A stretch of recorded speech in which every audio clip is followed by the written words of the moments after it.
नवी मुंबई महानगरपालिकेची निवडणूक या ठिकाणी होत आहे आणि त्या निवडणुकीसाठी भारतीय जनता पार्टीमध्ये 900च्या वर उमेदवार या ठिकाणी इच्छुक होते आणि त्या इच्छुक उमेदवारांना प्रत्येकाला आम्हाला त्या ठिकाणी उमेदवारी देणं शक्य नव्हतं.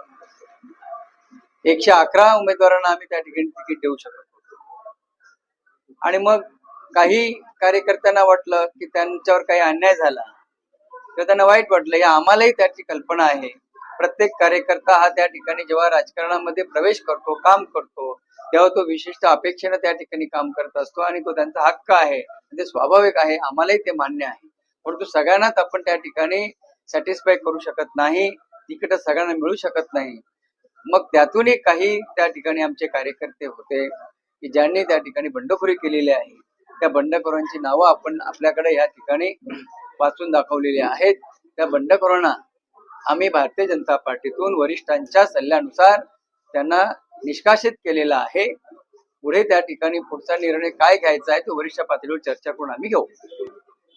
उलट आपल्या माध्यमातून मी सगळ्या नव्या मुंबईच्या मतदारांना अपील करेन की भारतीय जनता पार्टी ही विकासाची कामं करणारी पार्टी आहे. विकास हाच त्या ठिकाणी अजेंडा आहे. म्हणून सगळ्या मतदारांनी, सगळ्या बंधू भगिनींना माझी विनंती आहे की येत्या 15 तारखेला 100% मतदान कसं होईल ते पहा. 100% मतदान करून भारतीय जनता पार्टीचा आपला कमळ या निशाणी समोर बटन दाबा आणि मोठ्या संख्येनं भारतीय जनता पार्टीचे नगरसेवक निवडून द्या, असं आवाहन आपल्या माध्यमातून करतो. उशीर वगैरे नाही. आम्ही ऑलरेडी ती यादी ही वरिष्ठ पातळीवर पाठवलेली होती, परंतु वरिष्ठ पातळीवर त्याची त्या ठिकाणी शहानिशा सुरू होती. आम्ही सांगतोय म्हणूनच सगळ्या गोष्टी लगेच मान्य करतील असं नाही. त्यांनी शहानिशा केली. जशी मगाशी मी सांगितल्याप्रमाणे अनुशासन कमिटी असते, एक सब कमिटी देखील तिथं असते. त्यांच्या मार्फत त्या ठिकाणी यांची शहानिशा करून आम्हाला काल रात्री आदेश आला की आपण या ठिकाणी ह्या सगळ्यांना निष्कासित करा. म्हणून आपण तातडीनं पत्रकार परिषदेतून त्या निष्कासित. असं काही नाही, आयत्या वेळेवर वगैरे असं काही नसतं. हा विषय त्या ठिकाणी आम्हाला निर्णय घेणंच आहे. जे निलंबित करणं आहे त्यांना निलंबित आम्हाला केलंच पाहिजे, कारण त्यांनी भूमिका पक्षाच्या विरोधात घेतलेली आहे. त्याच्यामुळे असं काही नाही.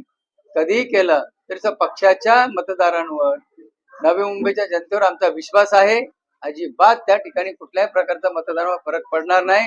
उलट मतदानावर जास्त प्रभाव पडेल आणि चांगल्या प्रकारे आमचे नगरसेवक त्या ठिकाणी निवडून येतील. हा मी नाही ठरवू शकत निर्णय. हा निर्णय पक्ष पातळीवर निर्णय होईल, परंतु त्याबाबत कुठल्याही प्रकारचं मी भाष्य करू इच्छित नाही. कायम जोपर्यंत वरिष्ठ पातळीवर दुसरा निर्णय घेतला जात नाही तोपर्यंत निलंबन.